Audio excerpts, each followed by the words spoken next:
Hello again, and welcome to another episode of The Whiskey Show. I'm one of your hosts, Alec Balas. I'm the other host, his brother, Ryan Balas. And we're the Balas Brothers. We're the Balas Brothers. Makes sense? Yeah. All right, so today we're drinking another New York whiskey, another rye whiskey, another Empire rye whiskey, which is called the Ragtime Rye from New York Distilling. It's in the city, and it's in Brooklyn, not just the city. They're based in Brooklyn, which is where you live. They're actually moving so there's a bar called the Shanty connected to it. Yeah. They're moving. They're actually moving. I don't know where. I just read this. So New York Distilling is moving. They're ending their lease is over. Really? The whole facility is moving? Everything's moving. Yeah. So I'm maybe in another location in New York. I'm not sure. I actually should look that up. But yeah. Well, whatever. This was made in Brooklyn. I know that much. Well, at least in part. I know they also make some stuff upstate New York. Yeah, just due to some of the laws in the city and how much flammable contents you can have in a building in Brooklyn or Manhattan. And So they have to limit some of those distilling operations. If you haven't realized, season 1 is all about New York whiskey, and more specifically, mostly, and not all, but mostly rye whiskey, which is a deep part of New York's heritage, its whiskey history. The East Coast, the Northeast, we make great rye. And so even pre-Prohibition, rye was a big deal in New York. Empire rye is one of the sort of New York whiskey styles that celebrates that heritage. And it's just important, if we're going to do a season on New York whiskey, that it's primarily rye, I think. Yeah. I mean, don't get me wrong. They make great bourbons, but their ryes are special. Yeah. And especially the Empire ryes, as we've talked about a bunch of times. These fellows only just make rye, though. You're right. They only make rye. Yeah. They really took that gamble. Yeah. They make a few other things, but like their whiskey is rye. They make gin and stuff like that. But as far as whiskey goes, they only make rye. But what you're saying is, like, in New York, across the board, there's good bourbon. There is good bourbon, yeah. But the ryes are exceptional. Yeah, and they're different than your Kentucky ryes, like we've talked about on the show. But I just also wanted to note, if you're drinking along with us, you don't have to have this whiskey, but also, I don't know how you're drinking. We're having some rocks glasses, neat. If you're drinking out of a Glencairn, if you're drinking out of a wine goblet, if you're drinking straight from the bottle, we're glad you're drinking with us. Yeah, if you're 21 years of age and over. Of course. Right? Yeah. Right. Yes. And I'd say pour yourself a rye if you can. I know the big thing is, I've loved rye for a long time. It took Alec a little bit longer to get on board with rye. Our dad hates rye. Hates rye. Hates him. And it's kind of me. What? Hates it. Dad, I love you. No, it's kind of confusing because it doesn't feel like it's that far away from bourbon. I think he's really it's different. It's different, but absolutely, but it's outside of the, like, if you like we had on a previous episode, like a peated whiskey. I do not like that. Yeah. I don't want to drink it. It's not tomato juice and orange juice. No. It's peach juice and orange juice. Yeah. It's within the realm of stuff that I know he loves. There's plenty of tasting notes. I just especially this, by the way, and it's fantastic. It really is a wonderful rye. But there's plenty of notes in this that I know Dad loves in bourbon. Yeah. So it's confusing to me. Is it just that grassy spiciness that he doesn't like? Or maybe baking spices? I don't really know. No, I mean, I love Ragtime. I think actually we did a tasting with him before of New York rye whiskeys. Yeah. And Ragtime made a lot of sense to him. Yeah. And Kings County's rye made a lot of sense to him. But Kings County, as much as the rye is fantastic next level rye, it's not that far away from Van Brunt or that far away from maybe from Copper Sea, because Copper Sea is so specific. I'm talking about New York rye here. But Dad had such a positive experience at Kings County. Yeah, that it informs the taste a little bit, in my opinion. What are your top 3 favorite rye whiskeys in New York? In New York? In New York. Copper Sea single barrel, hands down. And Kings County, there's that new 6 year that they have, or there's this wonderful 6 year they have. And then It's a tough call. I think Van Brunt has like a chocolatey kind of flavor in their like burnt maltiness that I really love. I've really grown to love the Hudson rye. Especially, we had an experience where we went to go visit Tuttletown Distillery in the Hudson Valley, and we drank right out of the barrel, and it was incredible. I mean, it was like one of the most. But once again, it's hard to separate experience from the flavor, right? I loved that experience. Yeah, but that was for me, it was the pivotal moment that opened me up to rye. Yeah. So I feel like sometimes those experiences are important just to even open your mind for something. So if that helps influence it, because I've had other ryes since, which now I'm like, maybe I might like this. Maybe the power of, thinking is very real and can change your mind. And can open you up to things. It was cold. It was winter. Oh yeah. So it was cold right out of the barrel. Yeah.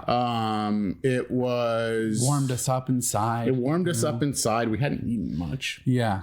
I remember we were having a lovely day with Brendan. Yeah, we're having a lovely day with the distiller there at Tuttletown. And I don't know. I think that stuff does, like, I can't separate the experience from the flavor. It was also exceptional whiskey. 100%. I don't want to deny that. No, that's true.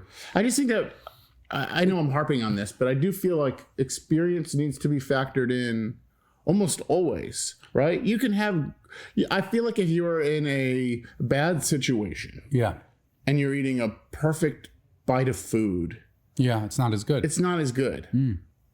No matter what. I don't care who makes it. They should add on to bottles, like, please experience under good circumstances. Under highly enjoyable circumstances. I mean, I've had... Do not drink at in-laws. I've had... Yeah, don't drink at your in-laws. No, I've had a whiskey when I was sad, and it had its own kind of... Specialness. Yeah, I guess experience is wide-ranging, right? Like, it has to be important, whatever it is. Yeah. Please drink under important circumstances. Yeah. Yes. Sad, extremely happy. Yeah. What do you think about that celebratory element of American, all whiskey, of any whiskey that you're drinking? Well, I don't know. I don't know entirely what you mean. I mean, the bottles you pull out when you just won the lottery, you just gotta like how it's connected to, like, well, I think it's just connected. I think it's connected to significant moments. That's what I'm saying. Yeah. Celebratory, specifically sad. I mean, celebratory could be like even a funeral, right? It's like celebrating someone's life. You might grab an important bottle to pour, or a birthday party, or an anniversary, or a retirement party. What bottles are you pulling? What am I pulling? Whew, I don't know. I mean, if like dad's around, I'm getting out the Weller 12 for sure. I know someone's like, well, but I don't care. It's delicious. And it's also cheap Pappy Van Winkle. So, no, I mean, something like that. It's more like, it depends on kind of who you're celebrating with. I don't know that the bottle, I think there are certain bottles that are good for certain moments, but I'm not a huge believer in this idea that, like, you have to save bottles for certain things. I would rather just drink and enjoy. Of course, but I mean, like, all my good bottles all the time. Yeah, but there's something fun about keeping, not saying hoarding bottles, but I'm saying, like, keeping one bottle. I'm like, that's what we're gonna drink. That's your special bottle. Maybe not that's your special bottle, like it's a binky, but just like it's not that special that you, if you die, you're gonna miss out on drinking if you don't do it today. Sure. But I mean, the idea is that we live a long time, so like you can have that bottle. Yeah. Like, when do you have a bottle you save that you've been saving? No. Fuck you, man. All the bottles that are unopened that I have, and it's only a few, are like, I have no. I was just thinking, I would say our dad has this beautiful bourbon library. It's just like full of everything. He really, but although we'll get into this in a second, but he has a great collection. I don't know that he saves one. He's not saving one special bottle. In his mind, it's, if we get together, that's as good an occasion as there will be, I think, across life. In his life, when we show up, it is a special occasion because we don't get to do it that in often. his life. In his life. In my life, too. I don't, for his perspective. From like, ours, for Dad, it's important when we come home. It's really important for Dad when we come home. So we got to drink all this good whiskey when we're there.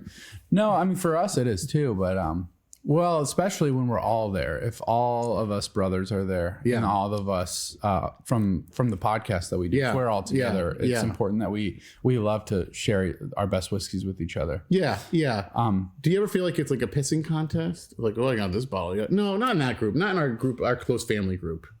No, because I think it'd be like, this is horrible. Like, it'd be like pissing in each other's mouths because we want to all share these special things with one another. I told Al, I said, we need to have a disclaimer for the show so people know that it's just our opinions and all of this stuff. And he's like, what? We're not going to say anything that offensive. And here we are. We're just halfway through an episode. He's like, it's like pissing in each other's mouths. Don't yuck someone's yum. It's not my yum, but it's someone's yum. I'm not yucking yums. I'm just saying. We just lost a viewer. Yeah. He's like, I'm tired of this shit. He's literally, he's like, I'm not going to watch it during my golden showers anymore. So interestingly, speaking of Dad's Bar, and I think that's what you were going to bring up. Yes. The idea of a drain pour, I thought was a joke. Yeah. And because it seems so wasteful. Was he influenced by the culture, the whiskey culture to do this? He poured a bunch of bottles out. Yeah, he took his worst bottles that he didn't like and didn't want to share with other people, I guess. And he's not a cocktail drinker, so he can't just tough it up and put it in a hot toddy or mix it into something. So he literally poured out like 6 bottles or something. 6 or 7 bottles. He's influenced his friend to pour it out, our godfather, Uncle Timmy, and they're planning to pour bottles out together as like a thing. I just think that's weird. I just think it's wasteful. Yeah, well, sure. I mean, there are certain bottles of booze I've had in my life, very, very few, that I was like, I am never going to touch this again. Yeah, and to be fair, it's like if you only live once and alcohol is kind of bad for you, might as well be good, right? So you don't want to waste it on bad booze. Yeah, but still, like hot toddies, cocktails, save it for somebody. Hey, there's a bunch of people here who just want to drink. Yeah. Like, I mean, he literally ran out of room. Yeah, that's fair. It's just that, and Dad's idea is that if we're drinking he's got this bar in his basement, and it's like, if we're drinking here, it's a special occasion no matter what. Yeah. So there's not going to be a time where we just need to like fill the cups. But still, I don't know. I'm kind of surprised. The drain pour thing seems a little... Seems intense. Yeah. Like, I don't think I could drain pour anything. Yeah. You did it as a joke one time. You poured out Eagle Rare on TikTok. Yeah. And it caused some serious issues. A little bit. Yeah. It wasn't as much. You thought it would be more controversial? It's called negging, correct? What? Negging? Oh, like negging them on? No, like doing something negative to get attention. I see. Yeah. Interesting. Or trolling.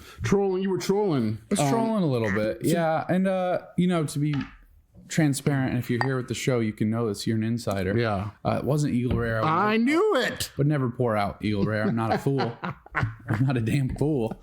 It was an infinity bottle of samples we've collected over the years of different things. So I had a feeling, but people on TikTok were so upset with you. Yeah, they're just like, why? Why is this even funny? And then, they're really like, I can't find that alone. Yeah, made it worth it. That comment alone. So we're slow sipping here, but I had to go for a round 2. I know we were doing small pours just so we can. It's a 3-year. It's a 3-year. Yeah. So something about rye, and I've said this before, but I think it's important to note. Like with bourbon, I'll try a 2-year bourbon, but really I prefer 4 years and above before I can really like assess if it's any good. Just as a base. And it's not, the end all be all rule, but that's my feeling. And I prefer 8 or 12 typically years. With a rye, I think a rye at 2 years, a rye at 3 years can be exceptional. Yep. A rye at 8 years can also be exceptional. But like, this is a 3-year rye. This is as good as any 8 or 12-year bourbon, in my opinion. Yeah, and it's at 90 proof. I'd love to taste it at 100. Yeah. But it is very nice and very drinkable. Oh, absolutely. This is one of my favorite. I know. Slowly, ragtime rye is like, it's like... We're recording this early in the morning, and I haven't even had coffee yet. I'm just absolutely enjoying this. Yeah. Another thing I think needs to be discussed is when in an Empire rye, one of the elements we haven't really dug into was that like the rye itself is not only 75% of the mash bill; it has to be sourced in New York. And there's a few stipulations, like some like. Not all the ingredients have to be from New York. Ideally, that's the end goal. Right. But, malt is kind of difficult to get. Sure. Barley. Yeah. And, but this all the actual rye grain is grown in New York, especially in this bottle. Something cool that New York Distilling did as they were developing their rye is they worked with the university, Cornell University, and to develop, because they're an agricultural college, to develop certain rye variations. Yeah, they have a new one coming out too. That were heritage ryes or from a certain, I think there was a certain family that had been growing rye. And they worked with Cornell to like develop these and bring them back and grow them and figure out the circumstances.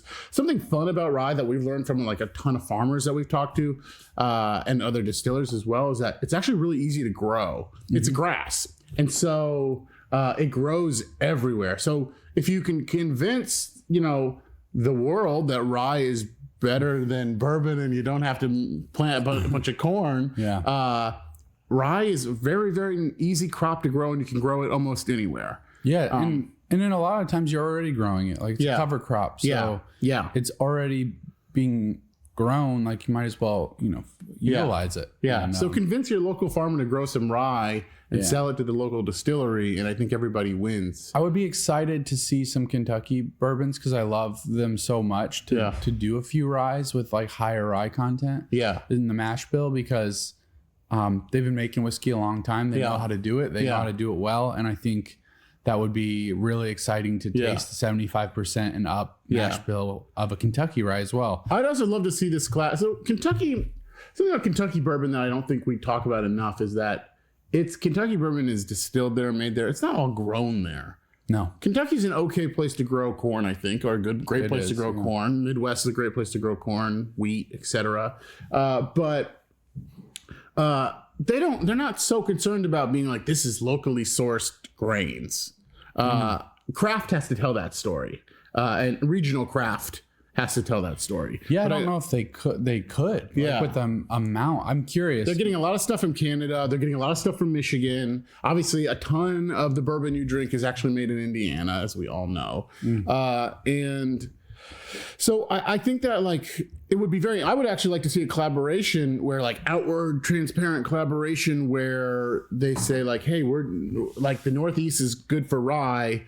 This is an all New York grain in this fantastic Kentucky bourbon or Kentucky rye. Yeah, that would be interesting. Oh, a collaboration. A collaboration, which leads me to another point. Leopold Brothers with Nicole Austin over at whatchamacallit, Cascade Distilling, which makes Cascade Hollow. Cascade Hollow. Dickel. George Dickel. Nicole Austin is actually one of the founding members of Empire Rye. She was a New Yorker. She worked at Kings County. She was a founding member of Empire Rye Association and making Empire Rye. And one of her models was Tennessee whiskey. And she ended up working for George Dickel. Yep. I almost said Georgie Dickel. Georgie Dickel. And she's done some cool collaborations since she's been there. She did a rye with the Leopold Brothers and three chamber still, another sort of heritage method. And I'd love to see her like look at her New York roots a little bit and do like pull Empire Rye maybe a little bit into the mix. Yeah, absolutely. With something they're doing at George Dickel. I think that'd be really cool. Yeah, I believe Leopold Brothers is a Maryland-based company. Are they? I think so. So Maryland also in a big rye. Yeah, big rye state. Maryland, Pennsylvania, New York, big rye growing states. So you'll see a lot of rye whiskeys come from there. Yeah, I was in Pennsylvania with Dad on his birthday, and we went to this place called Hidden Still in Pennsylvania. It was weird because it was like a restaurant, more so a restaurant than like a place that you go. Makes sense. It's how they can start making money day one. Yeah, so it was so restaurant forward, and not like people weren't there for like tastings. It was like, oh, you go to Hidden Still to eat, Yeah. But they did have a few like really interesting ryes. I tried all the ryes, and then Dad got all the bourbons. Yeah, sure, of course. But were they connecting the dots to their history, to the heritage a little bit, or is it just like we're just doing rye because it seems? No, for sure, it's definitely a Pennsylvania rye. Like, there's some styles that are specific, and mash bill percentages. So I'm not sure exactly what they are, but they were like making some real deal stuff. But but yeah, it was a little weird, the experience, but the whiskey was pretty good. And what was weird about the experience?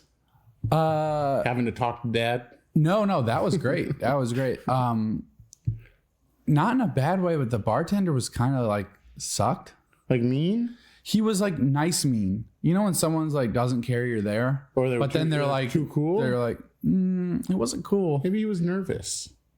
I hope you were nervous. It wasn't like fully bad though. I don't want to be like it was. He's like watching. No. I'm trying to just be genuine and honest. Like overall, by the end, it was fine. But he got like flustered. Like we were like, okay, I want this one. He couldn't remember it. We're the only customers at that point at the bar. And he couldn't remember because it was like a flight of 4. He was like, I haven't done my cocaine yet this morning. Something. He was still opening up the bar, I think. And he was making they were making stupid drinks for other people. Right. You know, with like a marshmallow on fire for people. And so... so he's not thinking he's got so much. Like he's not just thinking whiskey. And we're used to going to a distillery and be like, they want to talk about just their whiskey and lay it all out. And they know. He's like, I got to make an espresso martini. I got to make a sex on the beach. Yeah. And now I got to pour you guys 8 different bottles into tiny glasses. Yeah. And tell you about them. And I don't even know. And he didn't. That's the thing. There was no story. Yeah. There was no, it was just like. Dad hates it when there's no story. Yeah. And it was tough as far as that experience goes. Yeah. But there was luckily there was like a little thing on our table, like a little sheet that gave us all the information. Yeah. And then that's I got you that bottle. Yeah. David, not from there, but from a liquor store later because it was good. Yeah. Yeah. I enjoyed it. It grew on me. But they were overall at the end. By the end, he was fine and nice. He had kind of collected himself and like turned it around. But, something I love about the reason that New York Distilling sort of decided to focus on rye is because they have a history as a group in the cocktail scene in New York, and so and heritage cocktails in specific, and any of the whiskey ones were made with rye before they were ever made with bourbon, and so. It's nice to see them like really double down, triple down. Like we're going to provide a premium rye whiskey for cocktails, because oftentimes I feel like they're like, all right, let's use our less good whiskey for cocktails, or like this is a cocktail whiskey. When someone positions something as like this is a cocktail something, I'm usually like, oh, so it's not a very good version, and we need to hide some of the flavors with sugar and cherries and what else. I love the idea of drinking like a ragtime rye Manhattan.